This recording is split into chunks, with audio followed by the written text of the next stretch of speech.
नवल होर्मुस टाटा सध्याचे टाटा ग्रुपचे सर्वेसर्वा रतन टाटा यांचे वडील. टाटा हे नाव जगभरात पोहोचवणाऱ्या JRD टाटा यांचे हे चुलत भाऊ. दोघे समवयस्क होते. दोघेही टाटा घराण्यातच जन्मले होते. मात्र त्यांच्या घरच्या परिस्थितीत जमीन आसमानाचं अंतर होतं. JRD टाटा जन्माला आले ते तोंडात सोन्याचा चमचा घेऊन, पण नवल टाटा यांच्या घरी दारिद्र्य होतं.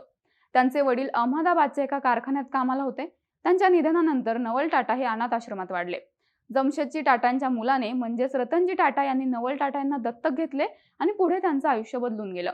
दोघांनाही सुरुवात एका छोट्या नोकरीपासून करावी लागली, पण त्यातल्या त्यात JRD टाटा यांनी वेगाने प्रगती केली आणि अनपेक्षितपणे टाटा ग्रुपचे नेतृत्व कमी वयात आपल्या हातात घेतलं.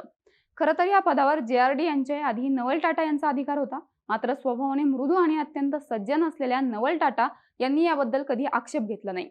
नशिबाने आपल्याला भरपूर दिले असंच ते नेहमी म्हणायचे. त्यांना टाटा समूहाचा संचालक बनवण्यात आलं होतं आणि ही पडती बाजू स्वीकारण्यास नवल यांची कधी ना नव्हती. याच पडद्यामागे राहणाऱ्या आणि शांत स्वभावाच्या नवल टाटांनी एकदा निवडणूक लढवायचं ठरवलं, तेही शिवसेनेच्या तिकिटावर. त्याचाच हा किस्सा. नमस्कार, मी नम्रता. तुम्ही पाहताय बोल भिडू. नवल टाटा हे दिसायला अत्यंत देखणे आणि मोकळ्या ढाकळ्या स्वभावाचे. JRD यांच्या बरोबर उलट. त्यांना नवल टाटा हे झेपायचे नाहीत. दोघांच्यात बरेच मतभेद देखील व्हायचे. मात्र सुसंस्कृत टाटा घराण्याने ही गोष्ट कधी बाहेर येऊ दिली नाही. अगदी खासगीत देखील ते एकमेकांबद्दल चांगलंच बोलायचे. नवल टाटा अत्यंत मार्गदर्शक स्वभावाचे होते. आपल्या स्वीय सचिवाला देखील ते कधी आदेश द्यायचे नाहीत.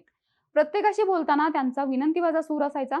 त्यांचा कामगार कायद्याचा अभ्यास मोठा होता. भारत सरकारच्या नियोजन आयोगाचा सदस्य म्हणून देखील त्यांना घेण्यात आलं होतं. भारतीय हॉकी फेडरेशनचे ते 15 वर्ष अध्यक्ष होते. त्यांना पद्मभूषण पुरस्कार देखील मिळाला होता. इतकं असून देखील नवल टाटांच्या नावामागे कधी प्रसिद्धीचं वलय नव्हतं. पडद्यामागे राहून त्यांनी टाटा उद्योग समूहाला बळकट करण्याचं काम केलं होतं. मात्र त्यांचा हा पडद्यामागे राहण्याचा स्वभाव एकदाच उफाळून आला. आजवर टाटा आडनावाच्या माणसाने जे केलं नव्हतं ते नवल टाटांनी करायचं ठरवलं.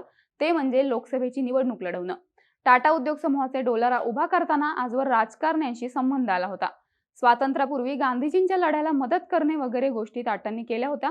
JRD टाटा हे एकेकाळी नेहरूंचे मित्रच होते. मात्र जेव्हा एअर इंडियाचे नेहरूंनी राष्ट्रीयकरण केले तेव्हापासून टाटांनी त्यांच्यापासून अंतर राखण्यास सुरुवात केली होती. राजकारण आणि व्यापार एकत्र होत नाही हे JRD टाटांच्या मनात पक्क बसलं होतं. म्हणून टाटांच्या घराण्यात कोणीही थेट राजकारणात कधी उतरला नव्हता. आणि अशात नवल टाटा थेट निवडणूक रिंगणात उतरायची भाषा बोलत होते. अनेकांसाठी हा मोठा धक्का होता. असं म्हणतात की JRD टाटा यांना ही कल्पना पसंत पडली नाही, पण नवल टाटा यांना कधी त्यांनी थेट विषयावर आपलं मत देखील सांगितलं नाही. नवल टाटा यांनी 1971 सालच्या लोकसभा निवडणुकीत मुंबईतून अपक्ष उमेदवार म्हणून अर्ज दाखल केला. त्यांनी अर्ज भरला. तो मतदारसंघ होता दक्षिण मुंबई. भारतातील सर्वात उच्चभ्रू वसाहत असलेला हा मतदारसंघ. याचे वैशिष्ट्य म्हणजे मागच्याच निवडणुकीत मुंबईचा सम्राट समजल्या जात असणाऱ्या सखा पाटील यांचा कामगार चळवळीतील नेते जॉर्ज फर्नांडिस यांनी पराभव केला होता. जायंट किलर म्हणून फर्नांडिस यांना देशभरात ओळख मिळाली होती. यावेळी निवडणुकीच्या रिंगणात सखा पाटील नव्हते. त्यांच्या ठिकाणी डॉक्टर कैलास नावाचे एक नौखे उमेदवार होते. त्यामुळे जॉर्ज फर्नांडिस यांच्या पुढे हा विजय एकदम सोपा मानला जात होता. अशातच नवल टाटा यांनी निवडणुकीत अर्ज भरून खळबळ उडवून दिली.